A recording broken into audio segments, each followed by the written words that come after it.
अस्सलामुअलैकुम नाज़रीन, मैं हूं मंजर अब्बास खान और आप देख रहे हैं हमारा YouTube channel to be friend. नाज़रीन, आज हम बात करेंगे झंग के हल्का NA-108 के बारे में।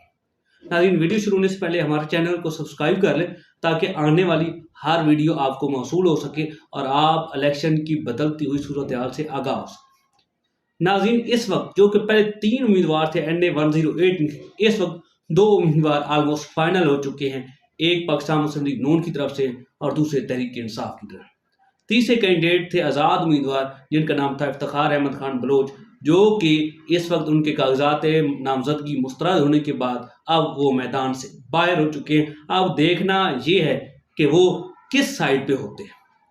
नाज़रीन, अगर हम बात करें 2018 में, तो उस वक्त तहरीक इंसाफ की तरफ से साहबजादा महबूब सुल्तान थे जिन्होंने 1,06,000 के करीब वोट लिए थे, जबकि उस वक्त पीपल पार्टी के उम्मीदवार मखदूम फैसल साले हयात ने ऑलमोस्ट 1,05,000 के करीब वोट लिए थे। तकरीबन 500-600 के फर्क से जो महबूब सुल्तान है वो जीते थे।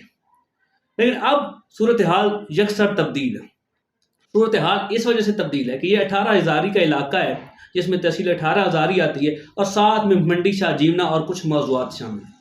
अब सूरत हाल इस वजह से तब्दील है कि मखदूम फैसल साले हयात ने पीपल पार्टी छोड़कर अब मुस्लिम लीग नून में जाने का फैसला कर लिया है और अब फिर शेर के निशान पर इस हल्के में मैदान में उनके साथ जो दोनों विंग्स हैं, अगर आप बात करें PP 131 की और PP 125 की, PP 131 पे उनके साथ फैसल हयात जबवाना है जो कि शेर के निशान पे, और PP 125 जहाँ पे मंडी शाह जीवना भी आता है वहां से वो खुद उम्मीदवार है सूबाई असम्बली की।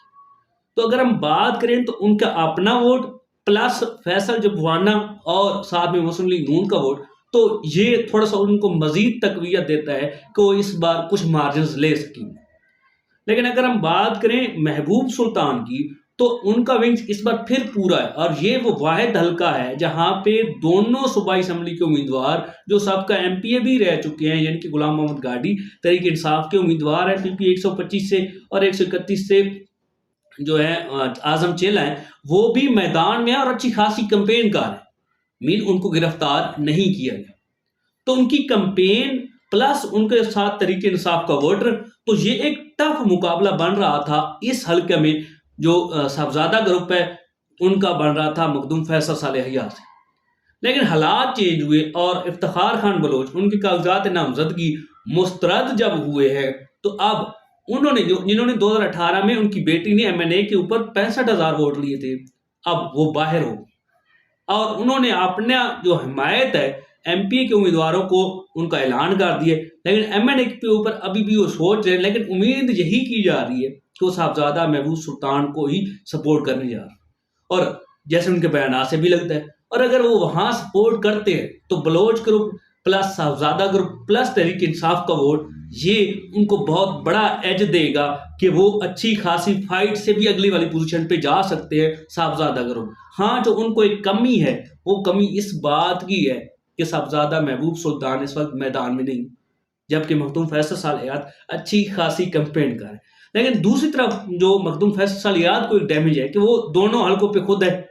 मीन एक विंग जो कमजोर होता है तो वो दूसरे को कवर नहीं कर पाता आसानी से, तो लेकिन जो विंग्स हैं वो महबूब सुल्तान के दोनों ही मजबूत हैं। इस वजह से कि गुलाम मोहम्मद गाड़ी भी इस वजह से अब मजबूत है क्योंकि उनके साथ इफ्तिखार बलोच भी है और आजम चेला है जिन्होंने 34,000 की लीड से ये ज़मीनी इलेक्शन जीता था। उन्होंने 82,000 वोट लिए थे 2022 के ज़मीनी इलेक्शन में, जबकि फैसल जबवाना ने तकरीबन 48,000 के करीब वोट लिए।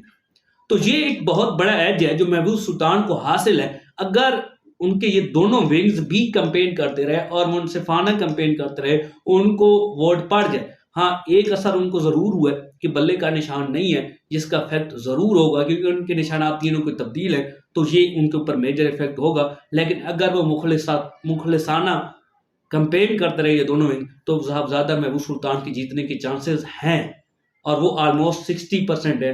लेकिन मखदूम फैसल साले हयात मैदान में होने की वजह से उनको एज हासिल है कि वो अच्छी खासी कंपेन कर रहे हैं और आने वाले दिनों में मजीद हो सकता है कोई सरप्राइज दे दे। शुक्रिया, अल्लाह हाफिज़। हमारी नेक्स्ट वीडियो के लिए हमारे चैनल को ज़रूर सब्सक्राइब